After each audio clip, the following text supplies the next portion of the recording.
Certificación en Administración Marítima y Portuaria, materia Gestión Marítima, clase número 1, presentación número 1. Tema Comercio Internacional.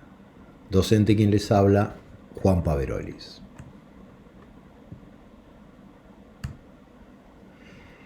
¿Por qué iniciamos esta serie de presentaciones con el comercio internacional? Es porque quizás no es posible comprender al transporte marítimo y sus patrones sin entender los principios básicos del comercio internacional, ya que la demanda de transporte marítimo es una demanda derivada justamente de este comercio. Del mismo modo, es imposible comprender al comercio internacional, especialmente en el caso de los productos agroindustriales de la zona, sin penetrar en las estrategias de las empresas transnacionales y el aprovechamiento que éstas podrían hacer de las llamadas ventajas institucionales. Esto es lo que veremos a continuación. ¿Qué se comercia de manera ilustrativa en el mundo internacionalmente? Fundamentalmente manufacturas, servicios, minería, y a pesar de la importancia relativa que generalmente se cree que tiene la agricultura, representa solamente un 8% de este comercio. Bueno, la teoría moderna del comercio internacional podría empezar con David Ricardo, que fue quien propuso que el comercio entre países es mutuamente beneficioso. Plantea que las naciones deben especializarse en la producción de bienes en los cuales tienen una ventaja relativa, que quiere decir que esa ventaja no es necesario que sea absoluta. Es decir, que su precio relativo excede su costo de oportunidad en relación a otro bien. No es necesario detenerse en la teoría de Ricardo para comprender perfectamente el modelo, sino simplemente lo que Ricardo propone es que comerciando los países aumentan su riqueza. Sin embargo, la teoría de Ricardo tiene algunas restricciones para generalizarla. Una es que cada país emplea un solo factor de producción que es totalmente homogéneo, que es la mano de obra, que existe competencia perfecta en todos los mercados y en todos los países, y que el valor de los bienes comerciados se determina solamente por el número de horas que incorpora cada trabajador.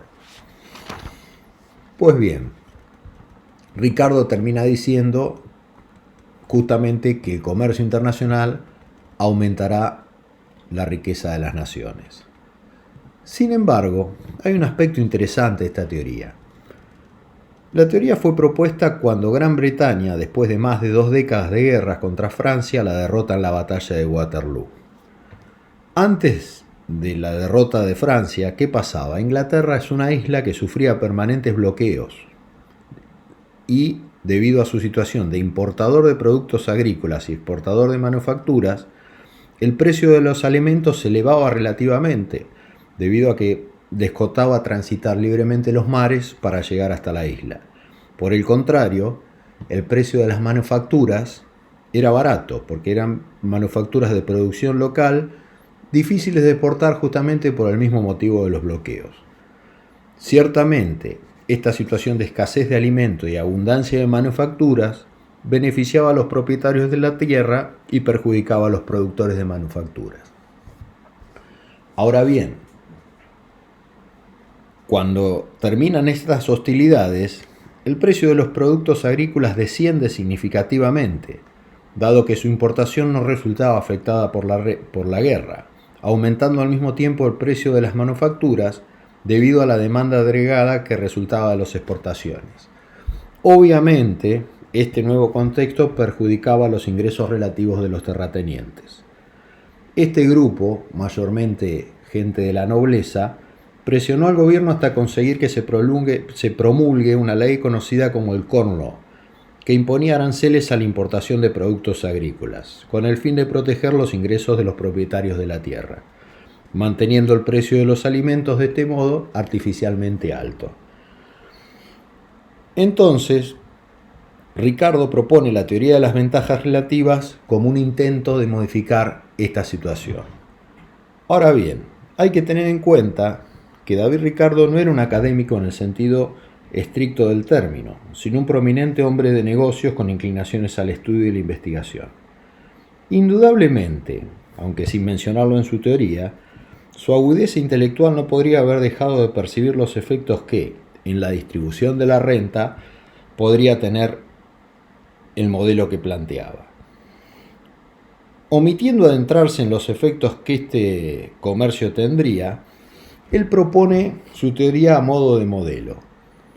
Pero esto es interesante de analizar porque nos deja ver que muchas veces, ya sea equivocadas o no, las teorías que se proponen responden a ciertos intereses sectoriales. Pues bien, la teoría de Ricardo es parcialmente eficaz en sus propiedades explicativas, aunque no es suficiente por sí misma para interpretar los efectos del comercio internacional. Primero, si fuese la única explicación posible para fundamentar el intercambio entre países, debería observarse un elevado grado de especialización que en realidad no se observa. Por otra parte, no toma en cuenta las diferencias relativas en la abundancia de otros factores, tales como podrían ser el capital o los recursos naturales. Y finalmente, el modelo de las ventajas relativas no considera los importantes efectos que pueden llegar a tener las economías de escala, la competencia imperfecta y las instituciones del sistema económico. Hacia finales de la segunda década del siglo XX, Heidegger comienza a desarrollar una teoría que expresa que las ventajas relativas podrían estar dadas no solo por un solo factor, como el trabajo, sino por el precio relativo de diferentes productos. Olin, en 1933, termina de completar la teoría conocida como el modelo Hecker-Olin. El planteamiento de este modelo surge del hecho que, si la productividad del trabajo fuese el único factor que pudiese brindar una ventaja relativa, el comercio entre países estaría sustentado solamente por las diferencias en la productividad laboral. No obstante, en el mundo real, la productividad del trabajo explica solo parcialmente el comercio. Entonces, este modelo propone que deben incluirse más factores en el análisis, estudiando la relativa abundancia y la relativa intensidad en el uso de los mismos.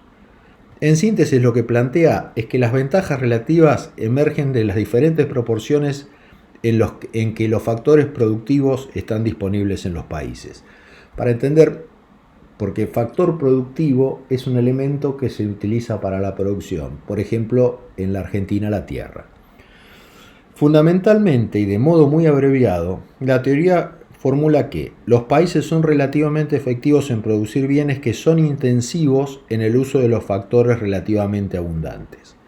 ¿Qué quiere decir?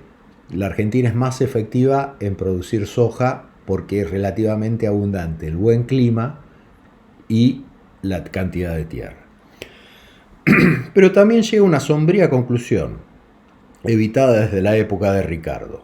Esta es que los propietarios de un factor relativamente abundante se benefician del comercio internacional, mientras que los propietarios del resto de los factores relativamente escasos se perjudican del mismo. Es decir, si bien es cierto que el comercio internacional beneficia al país como un todo, no todos disfrutan de esos beneficios en la misma proporción.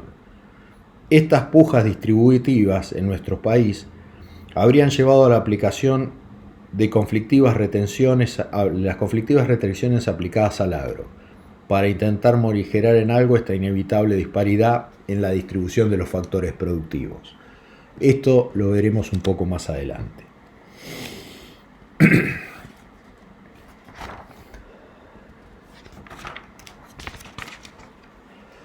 En 1951, McDougall comparó los niveles de productividad entre los Estados Unidos de Norteamérica y el Reino Unido, hallando que la productividad del Reino Unido era menor en valores absolutos en todos los sectores investigados. Sin embargo, esta ventaja competitiva absoluta no impedía que el comercio entre ambas naciones presentase una similar cantidad de exportaciones en ambos sentidos.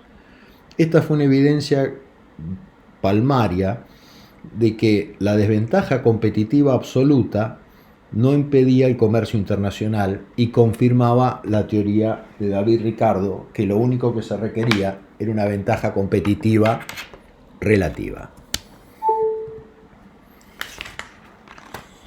Samuelson finalmente completa el modelo de Heckers-Ohlin, proponiendo que el comercio internacional favorece el nivel de retribución de los factores específicos utilizados por el sector exportador, pero deteriora simultáneamente la retribución de los factores específicos utilizados por los sectores que compiten con las importaciones, produciendo al mismo tiempo efectos ambiguos en los factores con posibilidades de movimiento entre sectores, tal como podría ser el trabajo. Pues bien, acá vemos una ventaja comparativa. Puse a manera de ejemplo Argentina y Alemania. Argentina tiene un factor productivo más abundante, que es la tierra y el buen clima, contra Alemania, que tiene un factor productivo más abundante, que es la mano de obra calificada. Entonces, comparativamente es más eficiente producir soja en la Argentina y autos de alta gama en Alemania. Si existiese un libre cambio, ¿cómo se retribuirían los factores en la Argentina? Digamos, los productores o los propietarios de un factor relativamente abundante tendrían una muy buena retribución debido al efecto de las exportaciones, mientras que los fabricantes de un bien que no es relativamente competitivo obtendrían monedas porque no podrían competir con las importaciones, en este caso los autos de alta gama producidos en un país como Alemania. ¿Qué se hace para evitar esto? Normalmente la política económica trata de evitar estas asimetrías. Entonces, en la Argentina, ¿con qué nos encontramos? Que las exportaciones agroindustriales tienen retenciones y los autos de alta gama tienen impuestos. Digamos que esto es una manera de morigerar el efecto de las ventajas relativas de Ricardo. En Alemania, ¿qué pasaría? Todo lo contrario. Los productores de soja, debido a que tienen un invierno muy duro y poca disponibilidad de tierra, no tendrían grandes posibilidades de exportar la soja, o sea que su retribución sería baja. Mientras tanto, exportarían una gran cantidad de autos de alta gama porque serían muy demandados. Bueno, esta situación en Alemania no genera retenciones a las exportaciones de autos de alta gama, pero sí, ¿qué es lo que genera? Subsidios a los productos agrícolas. O sea, es otra manera de evitar el libre cambio que proponía Ricardo. Pues bien, pero de todos modos, en 1987 Bowen trata de verificar nuevamente empíricamente el modelo Heckers-Ohlin en una mayor escala y alcance. Toma una muestra de 27 países y 12 factores productivos.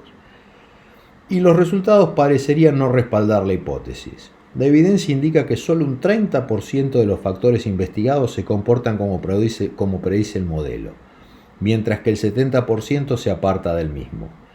La evidencia parece indicar que el modelo no estaría explicando completamente los patrones del comercio internacional.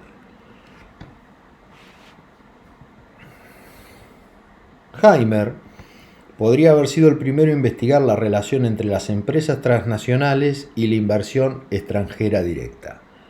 Propuso que las firmas transnacionales invierten en entornos de mercados imperfectos con el fin de adquirir y sostener ciertas ventajas en relación a las firmas locales, tratando de explotar mercados o recursos naturales, concentrando la actividad económica en los países menos desarrollados, con el objetivo de capturar valor a través de los monopolios u oligopolios. Este marco analítico se focaliza en la elevada rentabilidad que brindaría a las empresas transnacionales la integración y la concentración de la propiedad de determinados activos.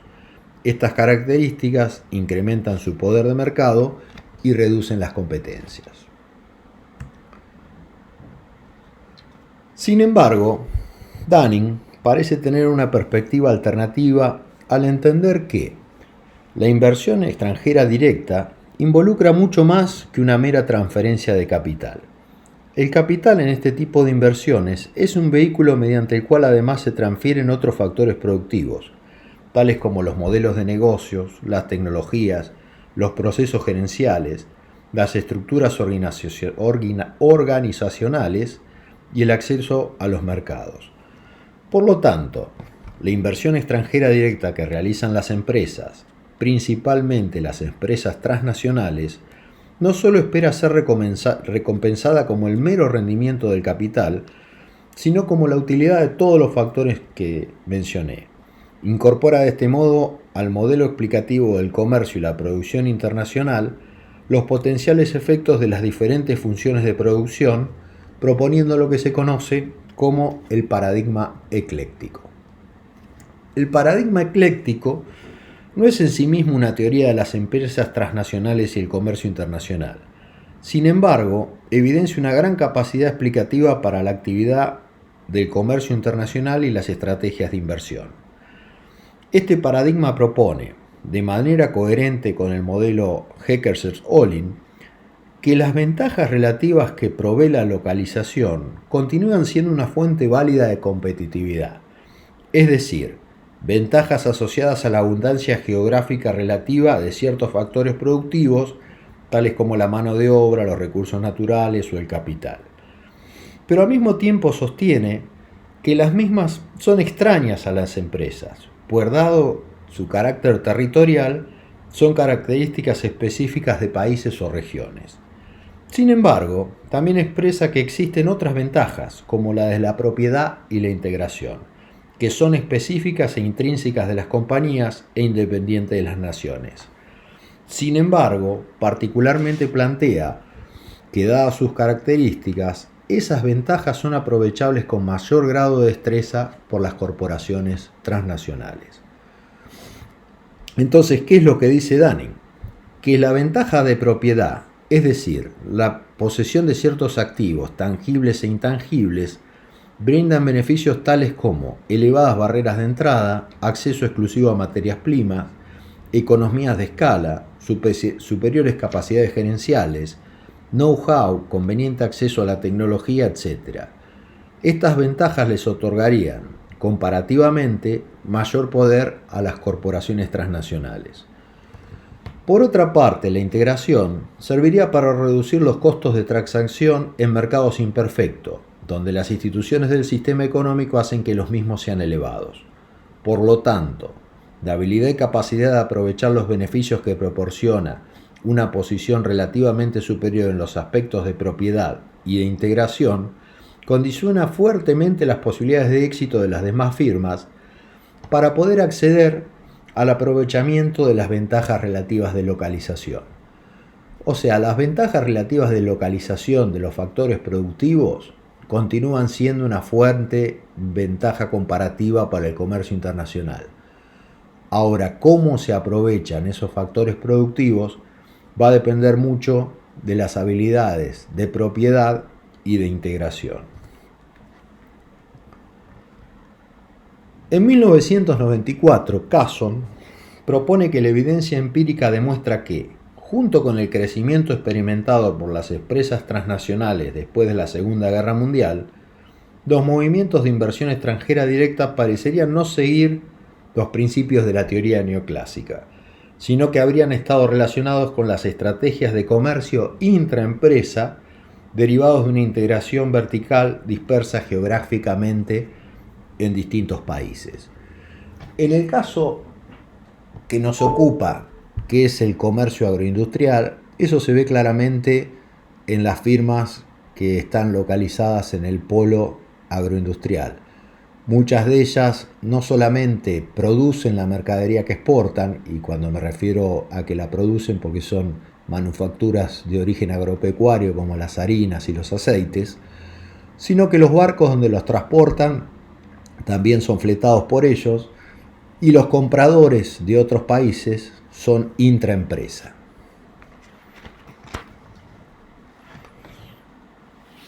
Richardson, en 1972, definió a las capacidades de las firmas como el conocimiento, la experiencia y sus habilidades.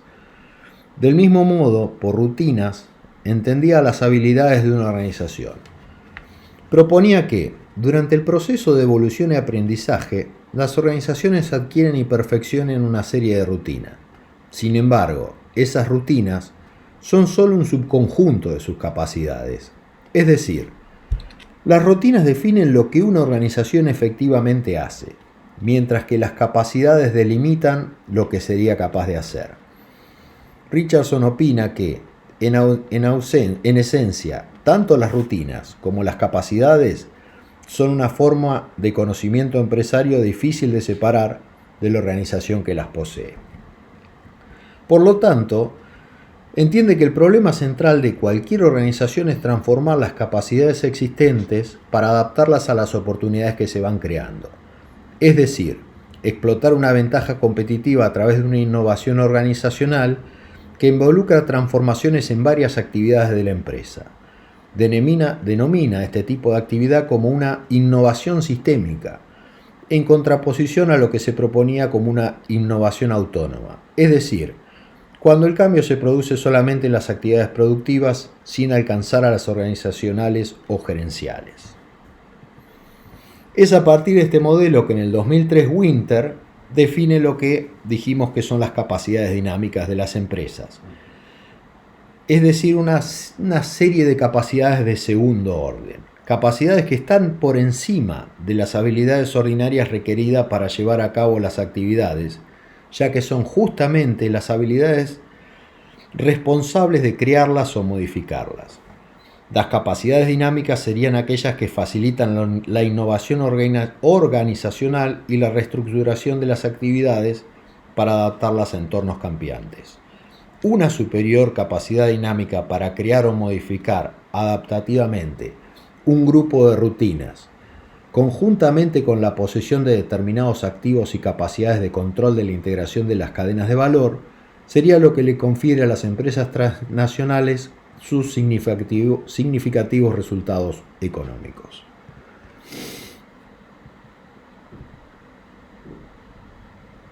Aquí vemos qué países tienen las mayores multinacionales. Esto es simplemente ilustrativo y qué sectores dominaron el mercado en cada época.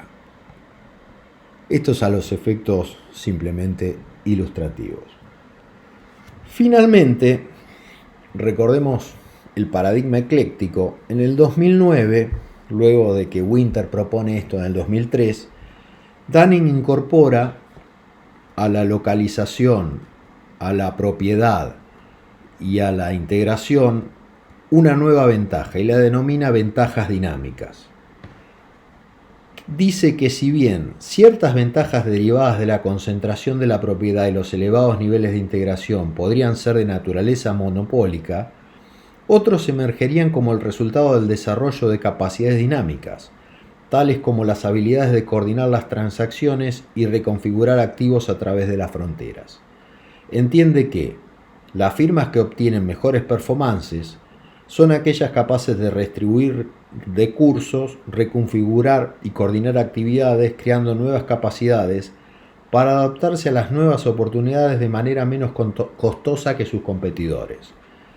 Estas nuevas ventajas son las instituciones y normas que gobiernan los procesos de valor agregado dentro de las firmas. En consecuencia, Dunning considera relevante incorporar las capacidades dinámicas conjuntamente con las ventajas de propiedad e integración al estudio de las empresas transnacionales, sus estrategias, sus resultados económicos y cómo eso afecta al comercio internacional. Un poco para ir cerrando,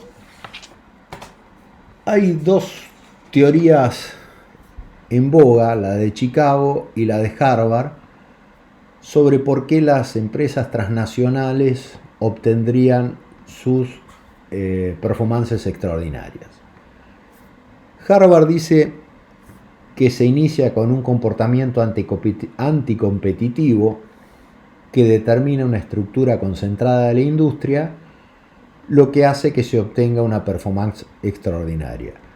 Sin embargo, la escuela de Chicago sostiene una perspectiva bastante diferente. Dice que la conducta eficiente de los procesos de integración y escala es la que genera justamente esa performance extraordinaria, y es la que esa performance extraordinaria impide la competencia y determina finalmente la estructura de la industria. Pues bien, esto ha sido la introducción al comercio internacional. Y quise hablar también un poco sobre las teorías, sobre las compañías transnacionales y su influencia en el comercio internacional, puesto que este programa está muy orientado al área del Gran Rosario y es un área de actividad de exportaciones y comercio internacional muy relacionada, diría íntimamente relacionada, con el comportamiento de las compañías transnacionales, que en general son las que dominan este mercado. Bueno, esto sería todo. Ya saben que las preguntas, por favor, canalícenlas por email hacia la Escuela de Administración y una vez que las reciba, subiremos un nuevo video con las respuestas. Muchas gracias y espero que les haya resultado clara la exposición.